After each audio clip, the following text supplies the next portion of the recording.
and welcome to the Android podcast. Today we have a special segment for International Women's Day where we'll be talking with somebody very, very special. Her name is Maria Joseph. She's a civil mediator and she's an entrepreneur for the last 14 years. And she's also author of a book, which is a guide to successful adulting. Let's welcome to the show, Maria Joseph. Thank you so much for that wonderful introduction, Andrew. It's really a pleasure to be here. Thank you for having me. So, MJ, how would you say that the role of women in society has changed over time, especially in Trinidad and Tobago? Well, Andrew, my views on those things are a bit controversial. They are not necessarily the popular held belief because, in as much as I'm very modern, I certainly believe in the traditional values and the traditional value systems that a lot of people in modern society will consider outdated and a bit antiquated.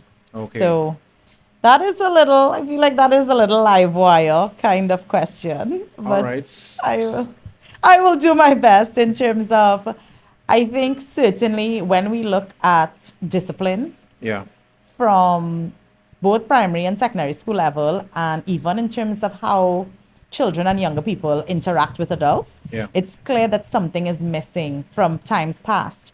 The kinds of things the children are allowed to say and do now, as compared with times past, it's very, very, very disturbing in my mind. Yeah. And I think for me, the disconnect, and of course, I don't have any statistical data to prove same, but for me, I think the disconnect is in relation to parents spending less time with their children and more Okay. time in the workforce, and women wanting to have it all. And I'm not saying that as a woman you can't have it all. Yeah. I'm saying that you can't have it all at the same time. Yeah. Yeah. Agreed. So if you structure life in such a way that you spend a lot of time with your children in their early formative years and you really set the foundation, I think it really impacts the children in terms of their ability to cope and navigate society, and even in terms of just emotional stability. We see a lot of challenges now in terms of people in general. I don't want to say women specifically, but people having problems regulating their own emotions and people being extremely emotionally unstable. Yeah. And they somehow use childhood trauma as an excuse or as a justification for bad behavior when there's no excuse for bad behavior. So I think that looking at those symptoms, we kind of have to get back to the root and the root cause of those challenges. And if we understand that we can't be doing what we're doing now because it isn't working, Yeah. and we kind of just take a step back to what worked before and maybe try to go back to that a bit, we may have a very, very different society. So, for example, I know that now we have a lot of single mothers, single fathers, a lot of broken homes. In the past, some people would say, oh, but having both parents sometimes is toxic, and the parents argue and whatnot. Yeah. But the reality of this situation is, I personally think the best gift that anyone can ever give a child is the benefit of raising them in a home where they are loved and they see their parents interacting in a very healthy, very respectful, very loving way. And I think that's the best gift that you can give your child, Agreed. because you teach them emotional stability and you teach them to navigate the world Yeah. in a way that is healthy. Because when you have these people coming from toxic environments and they're around healthy people, it just seeps into the very core of society. Yeah. And that's really what I think. And I know it's not the popular view, but it's certainly my view. Yeah. So there's a funny saying that we hear all around Trinidad that all man is dog.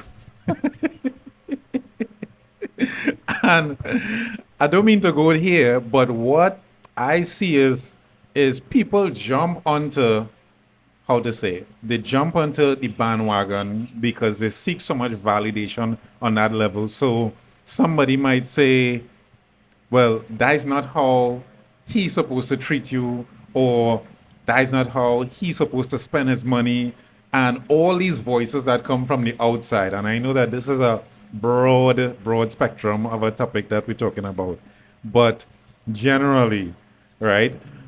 Do you see it as like people just take whatever and just run with it as that's the fact. I feel like you're trying to goad me into a very spirited conversation because I get very impassioned on these issues.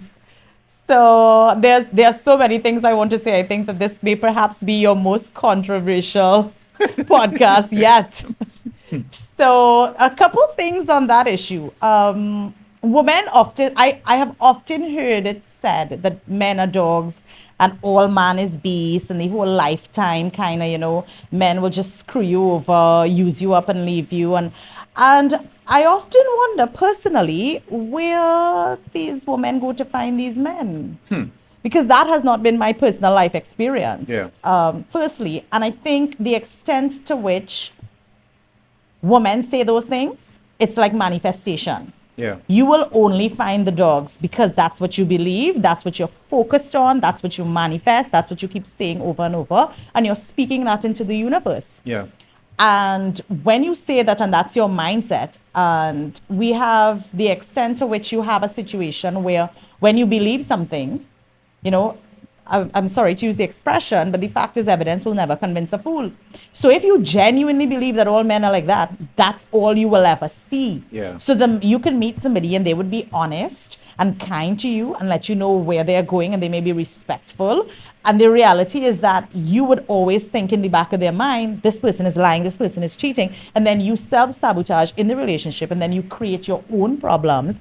And then you just blame it on other people by saying, oh, men this and men that. The reality of the situation is that a lot of women have a lot of preconceived notions based on how they would have grown up, based on the stories they would have heard, and they take that and they treat it like it's fact and it's gospel truth when it's really not. Yeah. And the reality of those situations, at the end of the day, it really comes down to what you want in a partner.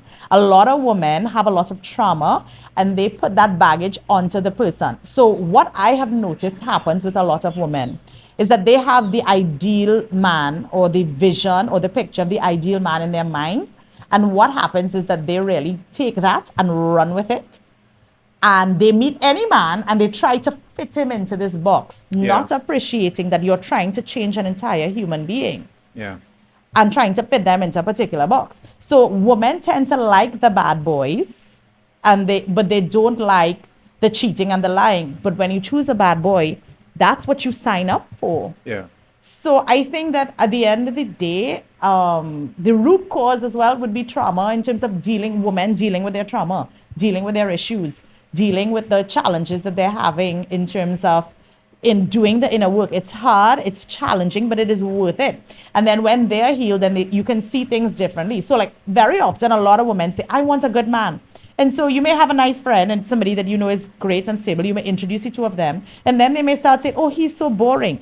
But women don't realize or appreciate that at the end of the day, that what they consider boring in terms of stability is really very healthy. They are just so used to the drama and the bacchanal and the headache that it seems boring to them, but that's trauma filled. When you come from a place of healing, you stop seeing that kind of behavior as boring and you start looking forward and enjoying it. So You just saying that there, and I was just picturing these movies that people watch with all this action and drama, bacchanal, so to speak, and I'm seeing that it's almost like they crave that.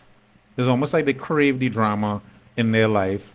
And there's a saying that I think it's that comparison is the thief of joy, right? Comparison is the thief of joy. And I think that besides seeking validation, I think too many persons compare and benchmark themselves, especially, I mean, you shouldn't, right? But in totally opposite cases. 100%, Andrew. I could not agree with you more. So I will give you an example. People look at other people's relationship that they think is healthy because, of course, they're only seeing it from the outside. They don't know what happens behind closed doors, right? Yeah. And they look at those relationships and they say, oh, but so-and-so husband does that for them. Or so-and-so wife does the other. Why don't you do this for me? So I agree with you 110%. Comparison is the thief of joy. The reality is, however, every individual is different. Yeah. So why are we pushing for all relationships to look exactly the same? So a lot of people, so some people, for example, they are cool to be in a situation where they go to work and they come home. Other people are not. They like to party, they like to enjoy themselves, they like to socialize, and that is all fine. But if Yeah. you have a situation, and I feel like locally we have developed a very toxic relationship culture Yeah. where you can't be friends or friendly with other people or people of the opposite sex. And that has not been my personal experience at all. Women say that all the time. Men and women can't be friends. It's always the man is waiting in the wings to try something. And that has not been my personal experience. Yeah. Yeah. I think that, and again, this is very controversial, but I think that in situations where people start being sexually active from very early, there's a natural level of distrust in the relationship, especially if they have promiscuous behavior. But if you have a situation where the person was the only person you've ever been with and Yeah. you're in a relationship, there's a level of security that you can't really get, I think, from if you met someone being promiscuous. Yeah. And I think what is happening is that people are trying to change each other in terms of this is the person you met. You met them in a bar. Why are you trying to tell them to leave the bar and go to church? If you want to find somebody who's church going, meet someone in church. Yeah. And I think the fundamental challenge that we have in most relationships is the fact that people try to change each other instead of accepting this is who this person is. They're a wonderful person. We are not compatible. Let me move on because this is not what I'm looking for. I don't want to say women, but I feel like women more tend to try to change the person. And it may work for a while. Yeah. The man may conform, but that relationship has a very finite shelf life. You know, for it may be wonderful for the first 2, 3 years, but by year number 4, year number 5, that's it. And I think what one of the other challenges we have in modern society is that we have relationships that last 4 or 5 years, and then they break, and then we start over, and then they break, and we Yeah. start over. We no longer have nice, healthy, long lasting. It's well, we do, but I would more say it's the exception rather than the rule. Yeah. And I don't think that people even consider what that break actually means, like that restarting and restarting. So it's like two persons come onto a common vision and a goal, and then when that breaks, the next person has totally different vision and different goals. So you now align, then that breaks, then somebody else who has totally different. So it kind of validates why persons who have, how to say it, repeated broken relationships tend to make less progress in life than persons who would have stuck together with one vision or one plan or one goal. Absolutely, 100%. And I will say, Andrew, as we're on the topic, in relation to business, in relation to success, in relation to career, Yeah. the one thing that I think is very understated and not at all emphasized is the fact that the partner that you choose really makes a difference and impacts your career, and it either helps or hinders your success and your progress as a person, as an individual, or as a team. 100%. So, because everybody's so focused on career, and then sometimes they make these choices of partners, and it's very surprising. And it kind of pulls them back. And they kind of change. Sometimes they conform because they're afraid of the person and what the person will think and whether Yeah. or not they will like them. And it creates a lot of challenges in that regard. And they don't appreciate how much that impacts their career. If you have somebody that is loving and supportive and understanding and understands that, okay, we have this goal, we are working toward this shared goal. You win, I win. And that's the same thing you mentioned earlier about the competition. When you have that competition, it's very problematic because now it's you against me. And I think the fundamental goal of life Yeah. and that type of lifelong commitment and partnership should be mutual benefit. So you win, I win, we win together. Yeah. And when you have somebody who supports your career goals, if you say, listen, I have to work late, I have a deadline, they understand rather than stressing you on the issue, but you committed to spend time and you're not here and you're never here. And I think those types of problems, those types of challenges create additional challenges in the relationship and causes it to break. Yeah. But I would think that the main thing is to find someone that is on with the same value system that you have. And that is kind of what makes things work. Yeah. Yeah. So is it that the criteria that most persons look for is just superficial, so it's not deep enough to really connect with the value systems. 100%. Absolutely. I think 100% in that regard. Because it's so interesting, because very often when you ask women, what do you want in a partner? They start, I want this height. He must be making this kind of salary. He must be driving this kind of car. And it's so interesting. And I think as well, I'll tell you, interestingly enough, a lot of women, the more successful they get in their career, the harder it is for them to find a partner. Yeah, yeah, I've seen that. I've seen that. Absolutely. I've seen that. Now, something that you were talking about before, where you were talking about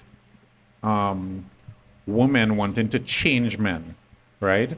And I can't help but also think that men are also good salespeople as well, right? So men would sell you dreams, right? But the challenge is that I've seen women over and over buying the dreams. Now, if if I say, all right, I'm gonna be successful and I'm gonna accomplish X, Y, Z, it doesn't mean necessarily X, Y, Z next month or next year. And I think that somebody might hear something and they'll be like, all right, he's gonna deliver me XYZ. And they just hold that like if it's supposed to be instant, if it's supposed to come in a year, if it's supposed to come in 2 years. And I'm not sure if that's where part of the disconnect occurs. So you're saying that women seem to fall in love with potential? Yes. And in fact, they see the potential, but the potential normally takes some time. It takes some sort of development. It's a work in progress, right? So a work in progress may have mountains, valleys, ups and downs. It takes some time to basically manifest itself. So if we have, how to say it, impatient women who want instant results, kind of just like the culture, fast food, instant coffee, they looking for transformation on, how to say it, not a budget, but on a, how to say it, on a fast turnaround. They're looking for the bad boy who could turn around into being a business person, entrepreneur, and a churchgoer, but it needs to happen in the next 6 months. I hear you on that, and that's actually a lot to unpack, because you started off saying that women kind of buy that men sell women dreams. I hear you on that issue, and and again, I know this is very controversial, but the reality of that situation is, Andrew, women do the same thing Yeah. because makeup. Yeah. That's all you have to say, like makeup. Some women look amazing. And then when you see them without their makeup, you can't recognize that it was the same person at all. So I think the dream selling occurs on both sides. And I think that is one of the challenges that I think social media has actually worsened in terms of the lack of authenticity. I think a lot of people don't even have a sense of who they are, so they can't show someone their true self. And I think that comes from a lot of, in terms of just having sometimes emotional instability, and not being made to feel that it was okay to be themselves, because the reality is you cannot fake authenticity. Correct. And people feel that level of authenticity when they meet you. You know automatically, oh, somebody is safe, somebody is not safe. You feel, oh, this person is hiding something. Something is off with them. So you may not be able to put your finger on it exactly, but you feel the difference when somebody's being their authentic self. Yeah. So even if they're a little weird or they're a little quirky, we get to like them for that, because we feel that they're being their authentic selves. We feel the energy, and we feel the authenticity. So I agree with you that women, both men and women, sell each other dreams. The reality is that we would all get a lot further along if people were just honest with each other. Yeah. But the agreed. reality is, Andrew, people don't lie. They show you exactly who they are from the time you meet them. And I often, again, this is so controversial, but women often say, he was never like that when we met. Sweetheart, he was always like that. You chose not to see it. And so there are a lot of things I think that we can do and look for, and there are a lot of precursors that kind of determine whether or not a relationship is going to be healthy and loving and lasting. But we choose to ignore them. And when we see the red flags, we tell ourselves, hear them till we dead. You're just running to those red flags and think that, oh well, I can be the person to change them. I can be the person to do different. I can be the person to make them better. Yeah. And the reality and the fact of the matter is, no, you can't. And men do change for women, absolutely, but the man has to do it. They have to want to do it. Yeah. And at the end of the day, I think what happens is that women kind of meet somebody and the person will tell them exactly, okay, well, I don't want a relationship. This happens, I think, far too often in terms of the reality is men very often are very honest and they will tell you, I do not want a relationship. Yeah. And the women somehow feel that they could kind of sneak into relationships. Well, once I have a foot in the door. So they start seeing them as friends and then it moves to friends with benefits. But why are you being sexually intimate with someone who's made it clear that they don't want a relationship with you? Yeah. Why are exactly. you doing that to the extent that they have said expressly, I don't want a relationship? Why are you opening up yourself that way to somebody who cannot even make a commitment of a verbal commitment that we are together and we are exclusive? Yeah. So I feel like in many, many ways, men and women who find themselves in those situations, and again, I know it's very controversial, but the reality is very often we do not take accountability for our actions. We Okay. do not take accountability for our choices. We do everything to create a storm and then we look up in shock and surprise and oh, it's raining. No, you created a storm. Of course it's going to rain. It's a natural consequence of it. So I think accountability is also a really big deal that we really need to start doing, because at no point, wherever you are in life, you can start choosing differently. Yeah. And you can make a difference no matter how off-road your life may have gotten. You can wake up this morning and decide, I am going to do different today. Yeah. And do different. But if you fail to take accountability and you keep blaming everyone and it's your parents and the man is a beast and the man is a dog and the man cheated and you are not taking accountability for, I was the one who selected this. This was not an arranged relationship. Yeah. I selected this. What do I need to do better, to do different? How do I go about? And I think one of the areas as well that we really have challenges with is introspection and self-awareness. Yeah. Because when you ask women, when you ask people in general, but you know, when you ask, because women always say, I say women specifically because women always say, oh, well, men, I have a lot of male friends and women like drama and all of these types of things, right? Yeah. But the reality is when you ask that woman, do you think you're emotional? Do you think you're dramatic? The answer is always no. But then the world sees something that's very different. So the huge disconnect between introspection and self-awareness and what takes place in the world, I think if we all, men and women alike, were to try to bridge that gap, the world would be a very different place. Yeah, yeah. And I think that you hit the nail on the head there, because somebody who's sure about themselves, they could make the choices that they want in life, right? So without this war of I'm better or I'm trying to achieve more, and there's almost like this battle, I'm trying to out-earn or I'm trying to outpace or I'm trying to out-achieve, and you see them going down these self-made routes where if they would be sure about themselves and establish that value system, they could actually work together and achieve way more. Just a case in point, you would have a man saying, all right, I'm not going to settle down until I get my house. And you'll also have like a female saying, well, I don't want to be in a situation where I get put out of the house. So I also want to have a house. But does that even make sense?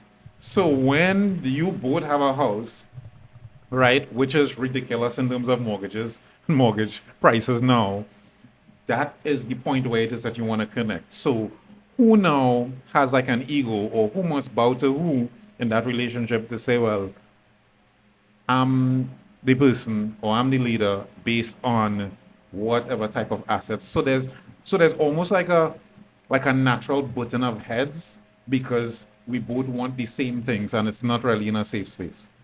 I agree. I hear you 100%. And I know this is going to sound so controversial, but the reality is, I think biology kind of solves that problem for us in terms of men working and being the breadwinners, Yeah. and older men being with younger women. Because the reality of this situation is that, and I know this is again very controversial. But when you have a situation where and men have the natural instinct to protect, to provide. Yeah. So when you have men working toward those things, working to provide the home, and very often, and this is why older independent women often get shelved, because they're so busy working for those things for themselves, and the man gets the home and he realizes, oh, I can't make it with this young lady who I was hoping to settle down with, and they go for someone younger who has not yet achieved those things, but she makes a wonderful helpmate, Yeah. because really, if you go back to, biblical terms, that's really what women are. And if you have a situation where, okay, well, we're doing well together, we enjoy each other's company, and and she's older, she gets the benefit and security of, financial security from the older man, and he gets the benefit of somebody who helps him and is a lot more subservient than an older woman who's kind of set in her ways. And again, I know this is very controversial, but when we look at what works and what doesn't, Yeah. there's a very clear pattern that emerges. Correct. Agreed. Agreed. And there's this particular issue that I have. So, for example, right now in this particular country, we'll have a lot of women out earning the men, right? And I've seen it in some cases where it is that they are very supportive of the man, no matter what is the level of income. But I've also seen it in an opposite case where they begin to tear down the man and destroy the man because they feel superior because of that income. What what is your take on that? I am very traditional. Although I'm modern, I'm very, very traditional. I believe that as women, we have very specific roles. I think that, again, this is very controversial, but I think that feminism and the idea of independence and women being independent, I think that was the greatest lie sold to us as Okay. millennials, as a culture, as a society. I think that's the greatest lie. Because then as much as men get something innately from protecting and providing for women, we get our joy, and a lot of women will not even admit this. Yeah. But the fact is, and there, of course, there are exceptions to every rule. Yeah. But women largely get the joy that men get from working, from being at home, taking care of our loved ones, Yeah. taking care of children, taking care of our mate, our partner, our life partner. So the extent to which you have, there's synergy in terms of both parties coming together and working toward a common goal, and where you have good work-life balance and everything is taken care of, as compared to a situation where there's pulling and tugging and back and forth. So I would always advocate for the more traditional way of doing things, Yeah. because it's what I was raised with, it's Yeah. what I know, in terms of having the parties, in terms of just women being, and it's fine because you can be matriarchal and you can be stern and you can still be submissive. So it depends on, I think, your value system. Because if you were raised in that kind of household, it doesn't matter what you make. You are always going to support your husband. Yeah. And you are always going to be a certain level of submissive, regardless. And that is what makes the relationship work, Yeah. in my opinion. I remember having a conversation with a young man maybe about 2 years ago or so. And he was thinking about purchasing a car at that point in time. He had a girlfriend.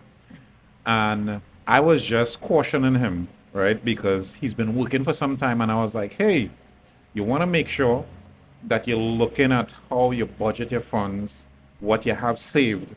Because the last thing that you want to do is to tie up this particular like relationship, and then she comes into this relationship saying, well, you're working for the last 10 years and you don't have anything to show for it, so I'm the better manager of money.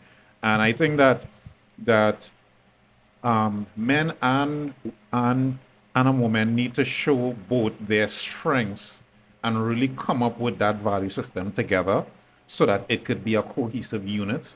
Because what you'll have is somebody picking on the other's weakness and basically tearing the house down. And this also comes back to like a biblical perspective, because the Bible says that a foolish woman teareth down her house with her own hands, right?